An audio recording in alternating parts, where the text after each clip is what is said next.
When I was a kid, there were always talented kids at the talent show. Kids that would get up and, for example, dance to Billie Jean or something out of the box like that. Everyone loved them. But looking back, there was another group of kids that I find more interesting. I heard he sang a good song. You rubbish, mate. The weird kids. The kids who'd get up on stage and do something completely uncomfortable, something personal. Nobody asked for it.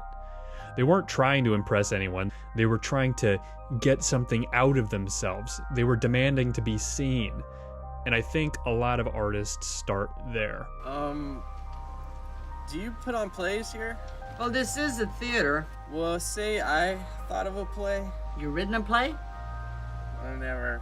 So I think that as we get older, a lot of us find ways to mask the more awkward parts of our personality, the things that we were picked at when we were younger for doing. Go back to Treasure Island! Jobs, things like that. They find a way of wearing the edges off of our personalities until we're, more or less able to conform with the rest of society. I guess you're right.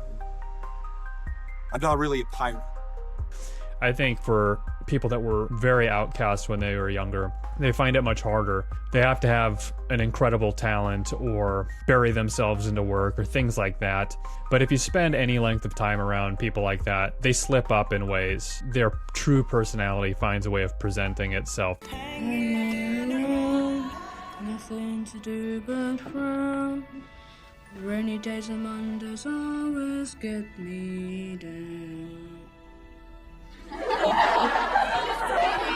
As I've observed and probably experienced in my own life, when you do slip up and goof, you know it, and it's very embarrassing. And I think although I haven't personally been ostracized on high level or anything like that, I was never like one of the super nerds. I think that's like a really big fear for a lot of people. Remember when Barry used to get all mad? Oh my gosh. Yeah. Ron used to call him Gay Boy all the time. That's Gay Boy. Hey, there we were just talking about you. Remember we used to call you Gay Boy? You'd get all mad? Or just feeling like there's an entirely different world existing that's separate from the world that you're experiencing. Your experience is totally different. It's a sense of alienation. But as I'm describing it now, I can see why this thinking would compel people to express themselves artistically. I mean, how else are you supposed to give people insight into the curious way that you view the world? Listen, about the script. I see it as a love story between Hank and Frank. You do? Yeah, don't you? It's like a homoerotic, misogynistic love story. Well, it is what it is. I don't know. With Mike White, I think he did just that with Chuck and Buck. He didn't direct it, he wrote it, and he starred in it. And because he wrote it and starred in it, it gives me the impression that it's something personal. I think what I just described is a pretty good description of what's driving it. Okay, so it starts when they're kids, right? And these two young boys share, they are exploring sexually with each other. And then as they grow older, the one boy goes into that universally accepted version of reality where you get a job, you get a wife, you start to climb in your career. Mike White's character veers off and goes into isolated, not successful, totally different path. And the experience then that they had when they were younger is viewed through a very different lens for the two guys who are now adults. One of them, Mike White's character, sees it as unrequited love that they experienced. It was a real thing that meant something significant to him. The other guy who's moved on with his life, has a wife, sees it very differently. He's all I have. You don't have him. Buck, I'm gonna give you the number of my therapist. She can recommend someone for you. I want you to get help. Mike White's view for that movie is, you have everybody speculating, everybody talking about his character, seeing him as a certain thing. He's not really picking up on that, because his world is so completely different from everyone else's. So take that and let's talk about Mike White now as in his role in pop culture, right? I would guess most of you or a lot of you haven't seen or heard of Chuck and Buck. In fact, you probably don't even really know Mike White's name. But if you saw his face, you would recognize him. Macbeth. What is there to say about Macbeth? He's been in a lot of comedies as kind of the screwball, background dude. I don't think that is the whole picture.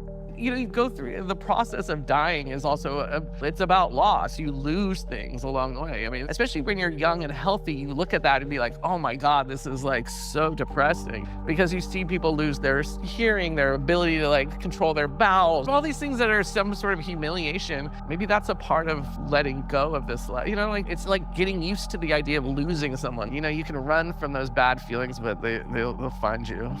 But then we also have him on Survivor and The Amazing Race, which, why? You have that moment where you're like, I'm starving, this is hell, like my life is good. You realize just how lucky you have it in your real life, and so like it did that for me. I remember reading an interview where he said he was telling Jennifer Aniston at a party that he was going to be on The Amazing Race, and she was totally perplexed by that, and he seemed to think that was funny, and he didn't seem to think he needed to justify that, and I really respect that. Hey, I met you. You are not cool. I know. Even when I thought I was, I knew I wasn't. Because we are uncool. Now, while women will always be a problem for guys like us, most of the great art in the world is about that very problem.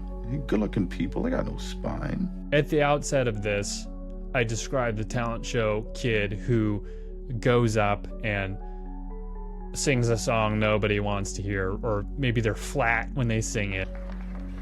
Sometimes I wonder where I've been. And I looked at that sympathetically. I looked at that almost as a weakness or a hindrance or something to look down upon, frankly. But now I have a broader perspective, because those kids who got up there and expressed themselves in the way that they wanted to, despite their welcome from other people. Come on, do something. Or get the fuck off the stage. They continued to do it. And if they continued throughout their lives to do what they wanted to do, like Mike White has done, despite what other people say, that level of resilience and that level of individualism is not something to be mocked. It's something to be appreciated, and it's inspiring. It's more inspiring than the kid who gets up and dances to Billie Jean. A guy who gets up and does his own thing, he might be on the edge of something we've never seen. He might be the next thing, right? These are often the people that don't get the credit they deserve. They're in their own world. They're running parallel or in a universe altogether their own, and they are making discoveries that to us look like nonsense sometimes or look embarrassing, but viewed 20, 30 years from now, we don't know how those things affect the culture. And so, I don't know, we shouldn't be so quick to judge.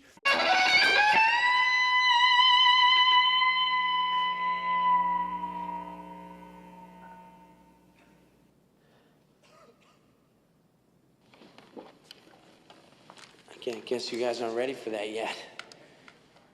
And that's why I love Mike White.